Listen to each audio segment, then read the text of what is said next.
พอพูดถึงเรากดทีแล้วพอคนใหม่ขึ้นก็กดอีกแค่กดนี้ดูครั้งละ2 ครั้งละกดถ่ายกดไป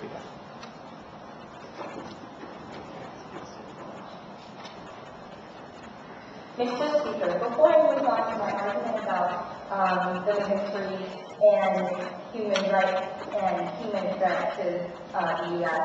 of China, well, first of all, I would like to do 3 main rebuttals. First rebuttal, Mr. Speaker, is about when the leader of opposition came up here and talked about how only because China is producing products in a cheaper price, that doesn't mean it is a threat to the United States. But we believe that it is, Mr. Speaker, because according to what she said that the United States is the biggest country of innovation.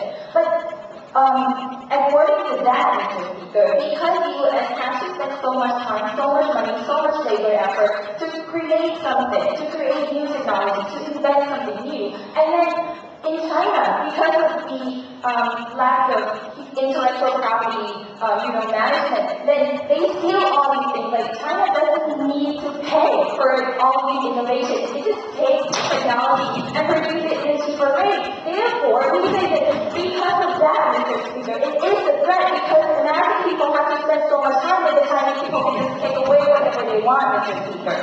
Then, on the next point about the economic factor, and she said only because the Chinese people only get the minimum wage and they don't really get anything. We say even so, Mr. Speaker, that's still a threat because right now we see that the unemployment rate in America is skyrocketing. People are losing their jobs. They need even the minimum wage to make their living, Mr. Speaker. We said they cannot afford to lose these jobs to Chinese people. Even if it's minimum wage, still, when people can support their families, people can afford to buy food, people can send their kids to school. Therefore, we say American people still do need these jobs, and by losing these jobs to Chinese people, we say that's a threat to the United States.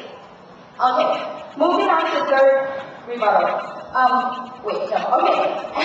Still on the second rebuttal. On the economic level, Mr. Speaker, they said that, the country still are, investing in the U.S. We think that's not true. We think nowadays that China is going towards China. More and more countries, more and more investors are going to China because the currency is more stable, because they use, fiat currency. But in the U.S., the currency is fluctuating. Therefore, we think that it's a lot more safer to invest in China than in the U.S. Yes.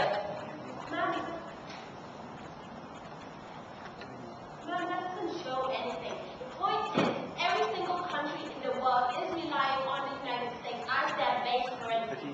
Well, not anymore, since the U.S. currency is going down, and now people are converting their money to euro and yuan. So the point of the case today is not about whether or not China wants to be or doesn't want to be the threat of the United States. So that side of the house is trying to prove that China doesn't have incentive. We think that they do. But even if they did not have incentive, but still they have capacity of overthrowing the United States, power in the world state. Therefore, we say that's enough to prove that China is a rising threat to the United States. So, alright, let's move on to my argument in today's debate. First of all, the military, we say that China is a threat in the U.S.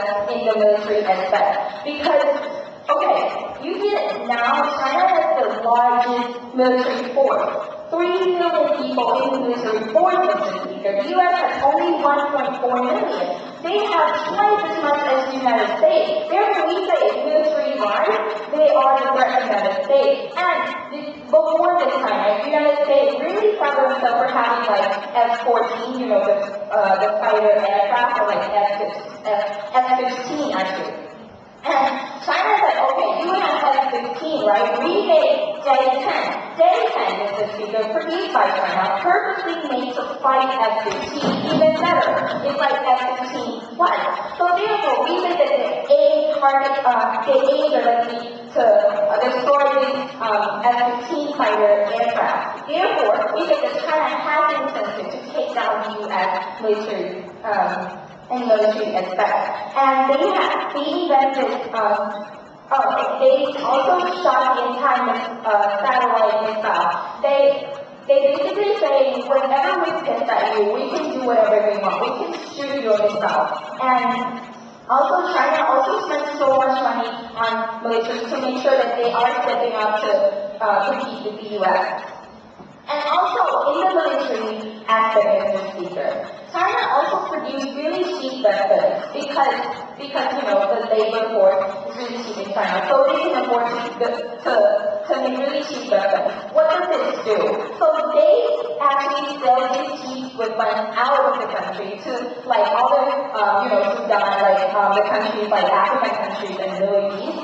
So the U.S. actually produced these weapons before, but they say if you violate human rights, then we're not going to sell it to you. But China doesn't care about human rights. China basically says if you have money, we're going to sell it to you. Therefore, China sell all these weapons to support these countries, like African countries, as I said. So they actually make friends with this country. They create allies, No, sit down. With these countries. Therefore, it makes these countries hate America even more because America doesn't trade with us, but China does. Therefore, we would support China.